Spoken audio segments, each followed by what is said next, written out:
Hello everybody. In this video we're going to be doing a little bit of an analysis on the online game League of Legends. My name is Timothy Anderson. I'll be guiding you through our project. In our group also is Justin Law, Luca Domingos, Osama Nabi, and Zoheb Karmali. First, to give you guys a little bit of a background as to why we chose to do this, there's a few reasons. First one being we all have a shared passion in gaming. We all play video games in our spare time, and so we wanted to get a little bit deeper into the gaming scene. And obviously, we're all interested in getting better. Second reason being that we all have one game that we all play in common, which is League of Legends. We all play it in our off time. We've all been playing the game for a few years now, and so the data that we can draw from it is pretty interesting to all of us. Third reason is that it is one of the most played esport games worldwide. And so we were kind of interested in seeing whether or not how much people play the game actually affects their own performance. And the fourth reason is we had a little bit of a benchmark for the top players. So we wanted to kind of compare the top players to each other, see what actually puts them on top, what makes them the best, and hopefully kind of replicate those results for ourselves. And so getting into the data a little bit, we got our data from 3 different websites. First one was wol.gg.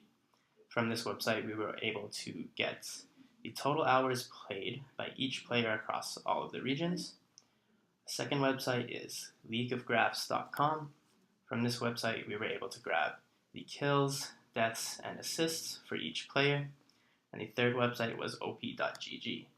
This gave us each player's summoner name, their LP, their division, level, and the win ratio of each player.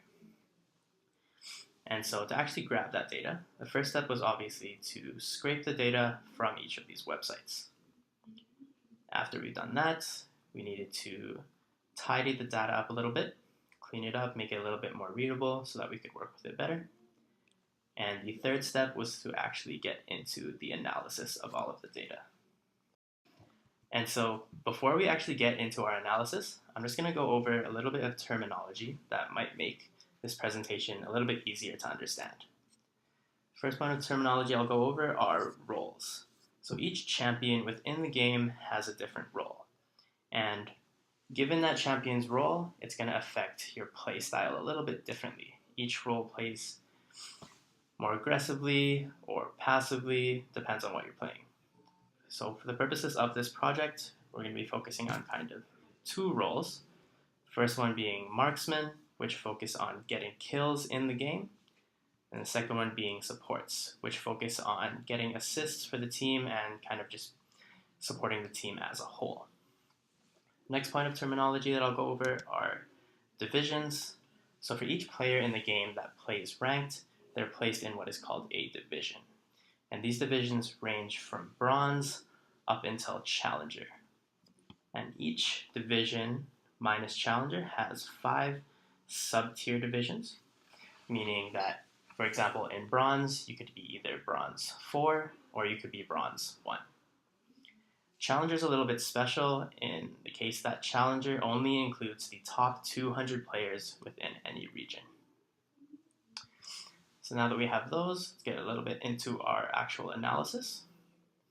And so the big question that we kind of wanted to answer was, what factors affect a skill level within gaming?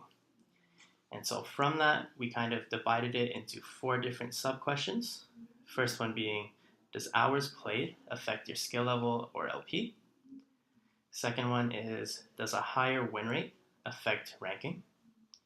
Third one being, what is the most important metric for a team's success?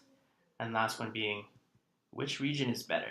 So to give you a little bit of a background as to why we chose that question, our players are actually split between 2 regions. There are 5 of us, 4 of us play within North America, and Luca plays within Brazil. And so we just wanted to compare those 2 regions.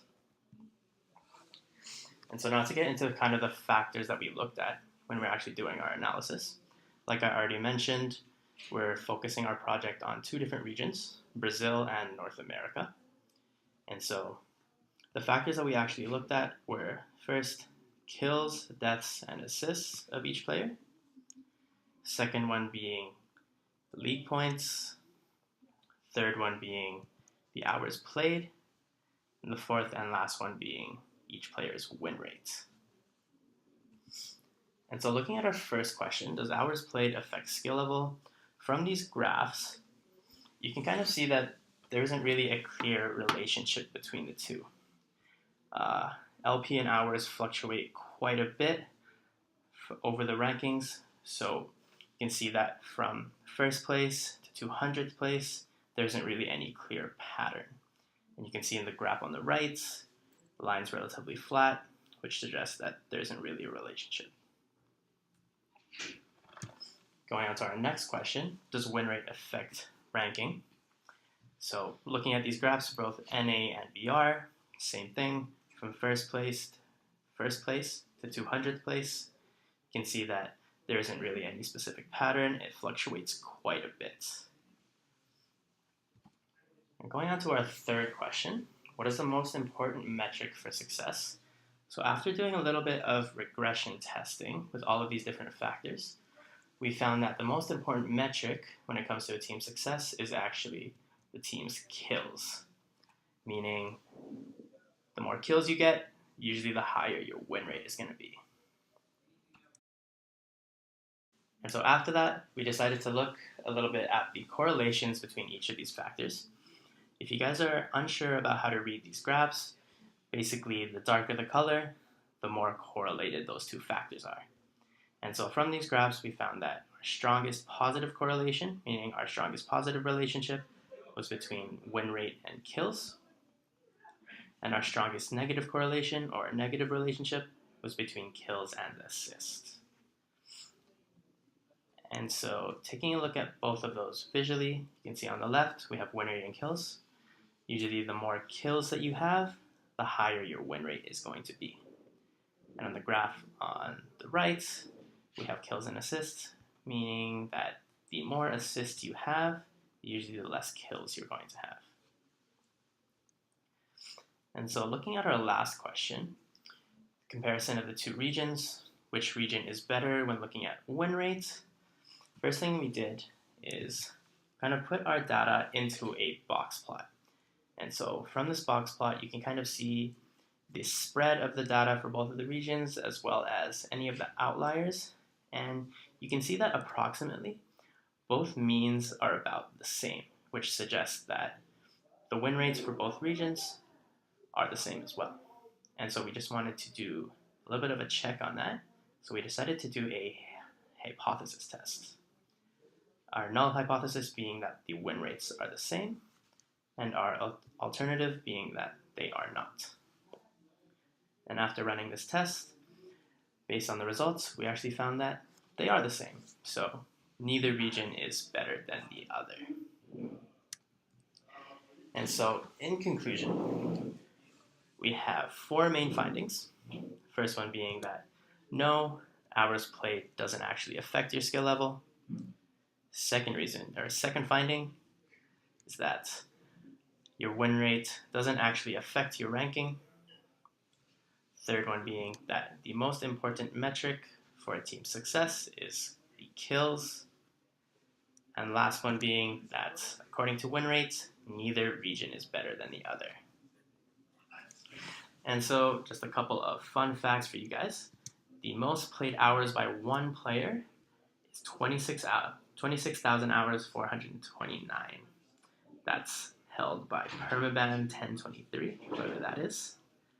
And the highest win rate for one player within Challenger belongs to Santorin, which sits at 81%. All right, thanks guys.